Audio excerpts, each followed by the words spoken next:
दिल्ली से सटे नोएडा और ग्रेटर नोएडा के किसानों ने दिल्ली कूच का आह्वान किया, जिसके बाद प्रशासन पूरी तरह से अलर्ट मोड पर। जगह जगह पर बैरिकेड किया गया है। प्रशासन ने यह भी अपील की किसानों के साथ कि आप उपद्रव ना फैलाएं, आपके पास परमिशन नहीं है दिल्ली जाने का, आप दिल्ली नहीं जा सकते हैं। लेकिन किसान अपनी मांग को लेकर जंतर मंतर पर पहले जाना चाह रहे थे, फिर आला अधिकारी से मिलना चाह रहे थे, फिर दिल्ली पहुंचकर अपनी बात रखना चाह रहे थे, लेकिन उन्हें रोक दिया गया है। अब हम नोएडा के याकूबपुर गांव में मौजूद हैं और कुछ किसान भाई लोग हमारे साथ हैं। बात करने के लिए उनसे हम बात करते हैं। क्या नाम है आपका? मेरा नाम प्रेम सिंह भाटी है जी। अच्छा, प्रेम जी, सबसे पहले ये बताइए आपकी मांग क्या है? किन मांगों को लेकर के आप दिल्ली कूच करना चाहते हैं? हमारी मांग नहीं है जी, हमारा करार है। नोएडा ने जब हमारी जमीन को अधिग्रहण किया था तो हमको लिखित रूप में 10% मुआवजा और कई फायदे जो नोएडा ने हमको दिए थे, जो हम पे लिखित रूप हैं, उनके लिए जब भी जाते हैं तो 26 साल से लगातार हम नोएडा का चक्कर काट काट के जो हम थक चुके हैं। जब हमारी सुनते नहीं है, वादा करते हैं, वादा खिलाफी के कारण हम बहुत बुरी तरह से हम प्रभावित हैं। हमारे पैर थक गए हैं उनकी अथॉरिटी के चक्कर काटते काटते। जब उन्होंने नहीं सुनाया तो हमने जो है दिल्ली जाने का मन बना लिया है कि संसद भवन का घेराव करेंगे और वहां अपनी बात रखेंगे। जब संसद में हमारी बात उठेगी, जब तक सांसद महोदय हमारी बात को पार्लियामेंट में नहीं रखेंगे, जब तक ये नोएडा के अधिकारी हमको ऐसे ही गुमराह करते चले जाएंगे। हमारी पीढ़ियां गुजर गई इनके दरवाजे पे भटकते भटकते, हमारा आज तक हमें न्याय नहीं मिला। जो हमारा बकाया धनराशि है उसे देने पे मने नहीं करते, देते नहीं है। 26 साल लग गए और 10% का जो था उसको कह रहे हैं पैसे ले जाइए। जब हमारा करार था कि हमें विकसित भूमि 10% सेक्टर में काट के देंगे, तो आज जो है पैसे क्यों दे रहे हैं? जमीन तो बहुत है इनके पास। और आज का जो सर्किट रेट नोएडा के सेक्टरों में है वो इतना बढ़ा हुआ है, उसके कारण हमें ये जमीन नहीं दे रहे हैं। 10% के प्लॉट जो नहीं दे रहे हैं, हम अपने प्लॉटों को लगवाने के लिए यही आशा करते हैं इनसे कि लगा हमारे प्लॉटों को जल्द से जल्द लगा दे। लगा नहीं रहे और बहका रहे हैं। इतने वादे दे दिए हैं, कहते हैं जिलाधिकारियों ने तुम्हें लिख के दिया था, वादा किया था, वो यहाँ से ट्रांसफर हो गया। हमें अधिकारी से मतलब नहीं है, उस सीट से मतलब है, उस कुर्सी से मतलब है जिससे वादा करार किया गया और हमारी जमीन ले इन्होंने अधिग्रहण की। तो हम अपनी अधिग्रहण भूमि का जो अतिरिक्त जो हमारा नोएडा पे बनता है दे, जो करार उस करार के लिए जाते हैं, हम मांग लेके नहीं जाते, बढ़वा नहीं रहे हम। जो करार था उतना ही हमें दिया जाए। जो उन्होंने जब तय किया था वो तय शर्त नहीं, वो तय पूरा कर दें। वो दिल्ली जाना बंद कर देंगे। बिल्कुल, इनका मांग है कि जो सर्किल रेट है, सर्किल रेट इनको दिया नहीं जा रहा है। और जो पूरे राज्यों में, यानी उत्तर प्रदेश के पूरे राज्य की बात करें, जो सर्किल रेट है वही सर्किल रेट आप मांग रहे हैं ना? सर्किल रेट तो हमारा इस गौतम बुद्ध नगर में आपको बता रहा हूँ कि यहाँ बढ़ाया नहीं गया है।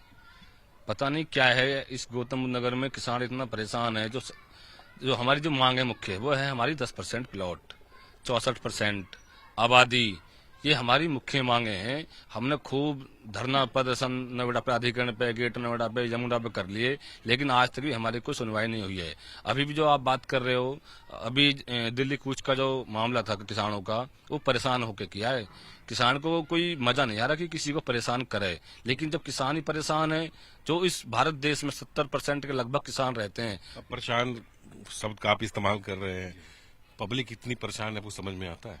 पब्लिक परेशान है, लेकिन हम भी तो सर परेशान है ना। हमने क्या गलती कर दी? यहाँ नोएडा शहर बसा दिया, किसानों ने अपनी जमीन दे दी। इस नोएडा शहर में बिल्डरों को जमीन यहाँ अलॉट कर दी गई है। क्या हमारा इतना भी हक नहीं है कि हमें 10% प्लॉट, जो नोएडा प्राधिकरण की पॉलिसी है कि 10% प्लॉट हमारा मिल जाए, 64% हमारे जो हमारे माननीय सुप्रीम कोर्ट ने किया था वो मिल जाए। और हमारी आबादी जो आज भी हमारे घर बने हुए हैं वो भी नोएडा प्राधिकरण के नाम है, क्योंकि इन्होंने क्या किया, घर दफ्तर में बैठ के, इसी के दफ्तरों में और वहीं बैठे बैठे अधिग्रहण कर लिया। ये भी नहीं देखा कि किसान का मकान वहाँ बन रहा है नहीं बन रहा है। अब तो प्रशासन ने साफ तौर पर कहा है कि धारा 144 बॉर्डर के आसपास लगा दिया गया है।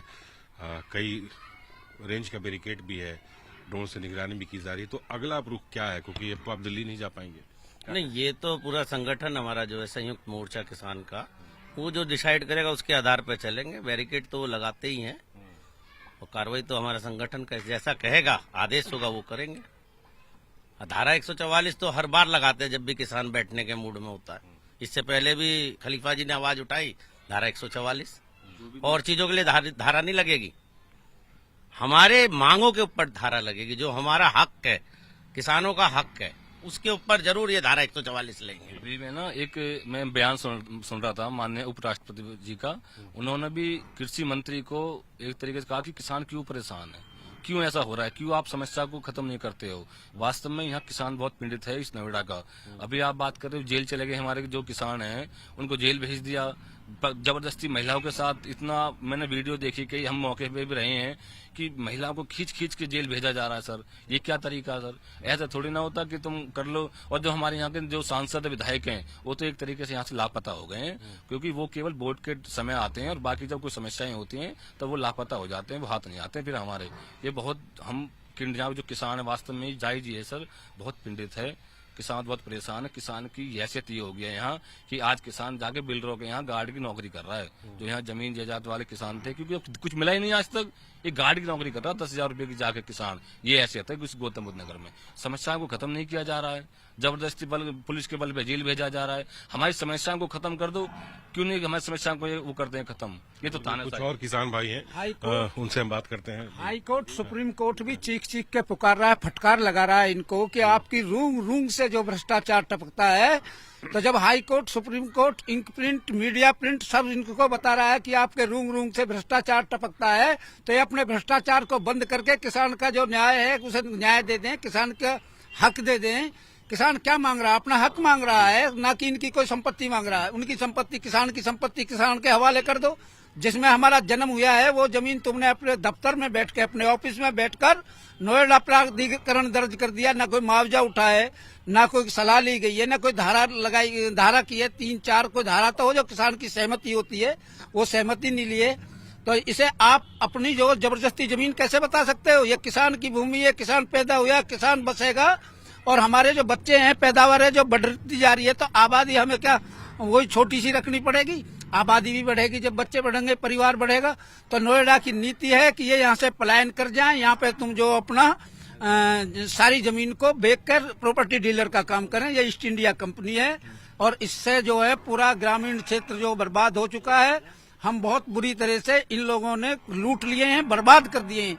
ये बर्बादी से निकलने के लिए हमारे जो बच्चे हैं आगे इस लड़ाई लड़ पाए या न लड़ पाए, ये हमें जेल भेजें, हम पे फांसी लगा दें, हमें कुछ भी करें, हमें मंजूर है। लेकिन हमें जो न्याय की लाइन पर चलना है और न्याय दिला के बच्चे इनको हम चाहते जब ही इस दुनिया से पलायन करें। क्या नाम है आपका? रामवीर सिंह। अच्छा रामवीर जी, अब आप गांव में आकर बैठ गए हैं, पुलिस तो जाने आपको दिल्ली दी नहीं, अगला रुख कदम क्या है? अब क्या करने वाले हैं आप?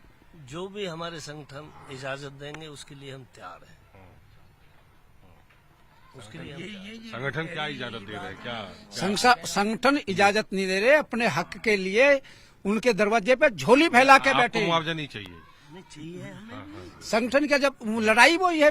एक बात बताइए, किसान के पास क्या है? पुलिस नहीं है, फोर्स नहीं है, किसान कोई डंडा लेके नहीं मार सकता, इतनी ताकत नहीं है प्रशासन के सामने लड़ सके, फोर्स के सामने लड़ सके, पुलिस के सामने लड़ सके। अब क्या रुख कर रहे हैं? अब तो आप अपने गांव में आकर बैठ गए, अब निकले तो थे आप दिल्ली जाने के लिए, लेकिन पुलिस की फोर्स देखा, बैरिकेड आपने देखा, आप वापस चले आए।